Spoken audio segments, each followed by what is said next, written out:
मुहिउद्दीन मोहम्मद औरंगजेब आलमगीर दिल्ली के बादशाह का नायब, जिसे सूबेदार कहते थे, पंजाब में लाहौर का हाकिम की हैसियत से रहता था।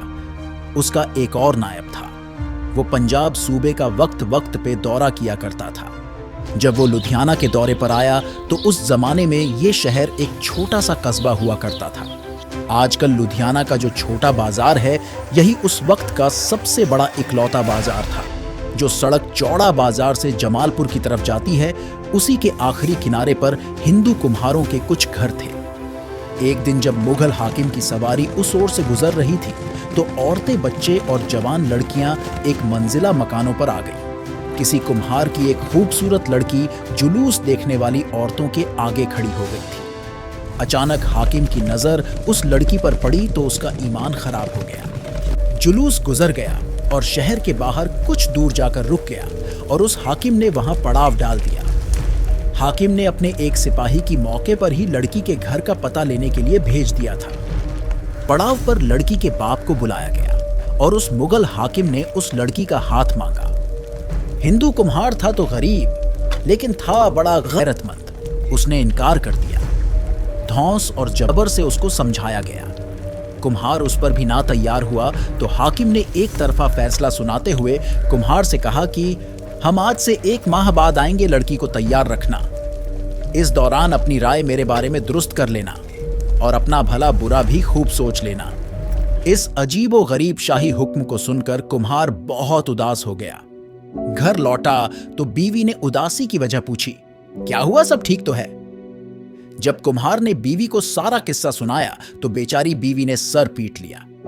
2-4 दिन मियां बीवी गम के मारे खोए खोए से रहने लगे।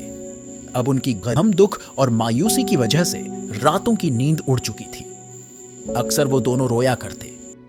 आखिर एक दिन कुम्हार की बीवी ने अपने शौहर से कहा, सुना है दिल्ली का बादशाह बड़ा रहमदिल और इंसाफ पसंद है। वो गरीबों की फरियाद सुनता है और कोई गरीब और मजलूम आज तक उसके दरबार से मायूस नहीं लौटा। तुम उसके पास दिल्ली चले जाओ और बादशाह से कहो कि हम गरीब हिंदू हैं और आपका हाकिम जबरन मेरी लड़की को अपने साथ ले जाने की धमकी दे गया है। हमारा धर्म भ्रष्ट करके हमारी मासूम कुंवारी बेटी को अपनी बेगम बनाना चाहता है। ये हमारे ऊपर बड़ा जुल्म होगा, लिहाजा हमारी मदद कीजिए और हमें इस जुल्म से निजात दिलवाइए। पहले तो कुम्हार को दिल्ली जाने की हिम्मत ना हुई, लेकिन बीवी के बार बार कहने पर मान गया। उसके पास कोई सवारी तो थी नहीं। वो पैदल ही दिल्ली की तरफ चल पड़ा। दिल्ली पहुंचा तो शहंशाह आलमगीर औरंगजेब के दरबार में हाजिर हुआ। रो रो कर अपनी परेशानी सुना डाली। कुम्हार की दर्द भरी कहानी सुनकर बादशाह की आंखों में खून उतर आया और अपने गुस्से पर काबू पाते हुए उस मजलूम की तसल्ली दी और कहा, तुम्हारी बेटी हमारी बेटी है। उसने तुम्हारी बेटी पर नहीं बल्कि हमारी इज्जत पर हाथ डाला है।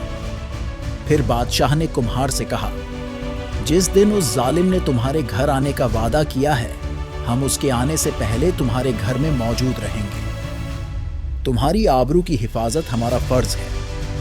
बादशाह ने कुम्हार के घर का पता और नक्शा अच्छी तरह अपने जहन में बिठा लिया और उसे बाहिफाजत वापस भेज दिया। कुम्हार खुशी खुशी घर लौट आया। उसने अपनी बीवी को बताया कि तुमने सच कहा था।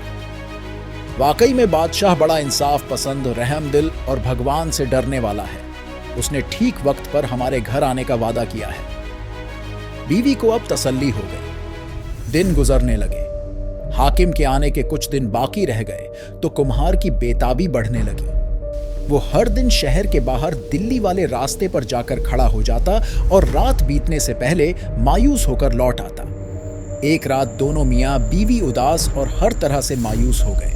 उनके दिल गम की वजह से डूबने लगे। कुम्हार ने बीवी से कहा, बादशाह शायद मुझ गरीब की बात भूल गए। बादशाह बादशाह होते हैं। क्या होगा अगर बादशाह नहीं आया? इस मायूसी और बेकसी में उन गरीबों की रात बेचैनी से गुजरी और अपनी इज्जत की बर्बादी का अंजाम नजर आने लगा। उधर बादशाह औरंगजेब वाकई सल्तनत के मामले में इस तरह उलझे कि उनके जहन से बात निकल गई। वक्त पर लुधियाना पहुंचने का वादा याद ही न रहा। वादे में अभी 3-4 दिन ही बाकी थे। बादशाह औरंगजेब ईशा की नमाज पढ़ने के बाद सोए ही थे कि उन्होंने ख्वाब देखा कि वही हिंदू कुम्हार हाथ बांधे हुए खड़ा है और शिकवा करते हुए कह रहा है कि मुसलमान वादा करके भूल भी जाया करते हैं। बादशाह औरंगजेब हड़बड़ा कर उठा, डायरी देखी, सिपाहियों और खादिमों को हुक्म दिया सफर के लिए तैयार हो जाओ। हुक्म हुआ, घोड़े तैयार किए गए। दिल्ली पंजाब हाईवे जो शेरशाह सूरी ने बनवाया था, जिसके खास फासलों पर पक्के मीनार बनवाए गए थे, हर मीनार पर एक नगाड़ा होता था और इसके साथ हुकूमत की तरफ एक नक्कारची नगाड़ा बजाने वाला मौजूद रहता था। ये नगाड़े उन दिनों टेलीफोन का काम करते थे। ये मीनार आज भी जगह जगह मौजूद हैं। एक मीनार दिल्ली के अपोलो अस्पताल मेट्रो स्टेशन बल पास आज भी मौजूद है, जिसे मुगल कोस कहते हैं। जब दिल्ली से आने वाला एलची, पैगाम पहुंचाने वाला सवार थक जाता तो उसे मीनार के पास ताज़ा दम घोड़ा तैयार मिलता था। इस तरह हुकूमती मुलाजिम बड़ी तेज़ी के साथ पैगाम पहुंचाते। बादशाह औरंगजेब ने अल्लाह का नाम लिया और घोड़े को ऐड लगाया।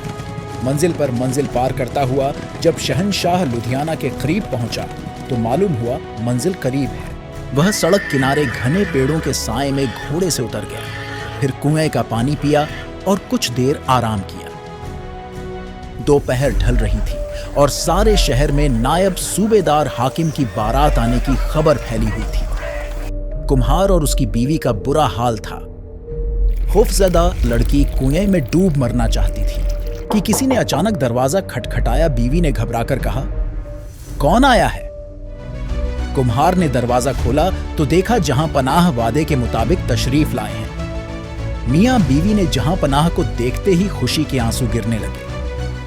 कुम्हार बेकाबू होकर बादशाह के कदमों में गिर पड़ा और बीवी को यकीन ही नहीं आ रहा कि शहंशाह हिंदुस्तान इस गरीब के झोपड़े पर खुद तशरीफ लाए हैं। मियां बीवी शहंशाह को अंदर ले गए। दिल्ली के शहंशाह ने कुम्हार की बेटी के सर पर हाथ रखा और वहीं वो फकीरनुमा बादशाह कच्चे फर्श पर बैठ गया। बादशाह ने पहले ही कुम्हार को हिदायत कर दी थी कि उसके आने की खबर किसी को ना मिले। कुछ देर बाद बड़े ठाठ बाट के साथ उस फिरौननुमा हाकिम का लश्कर भी आ गया। कुम्हार ने उसका आगे बढ़कर उसका स्वागत किया। जालिम ने आते पूछा, तुम्हारी बेटी कहाँ है? कुम्हार ने जवाब दिया, अंदर पधारिए जनाब। उस जालिम ने जैसे ही अंदर कदम रखा तो उस जलाली बादशाह को तलवार ताने हुए पाया। ये देखते ही उसके होश उड़ गए। बादशाह ने सिपाहियों को हुक्म दिया, इसको इसी वक्त जंजीरों में जकड़कर गिरफ्तार करो। इसका फैसला इसी की अदालत लाहौर में सुनाया जाएगा। दूल्हा बनकर आए थे, कैदी बनकर लाहौर पहुंच गए। बादशाह औरंगजेब ने उस हिंदू कुम्हार से जो वादा किया था उसे पूरा किया। अब शहंशाह के आने की खबर आम हो चुकी थी। कुआं आबादी से दूर था। उसी जगह आलमगीर के नाम पर गांव आबाद हुआ। आलमगीर नाम का गांव आज अब भी मौजूद है। आज भी गांव आलमगीर उस इंसाफ पसंद शहंशाह की गवाही दे रहा है। लुधियाना से कुछ मील दूरी पर मौजूद है। कोई भी जाकर इस वाकये की तस्दीक कर सकता है।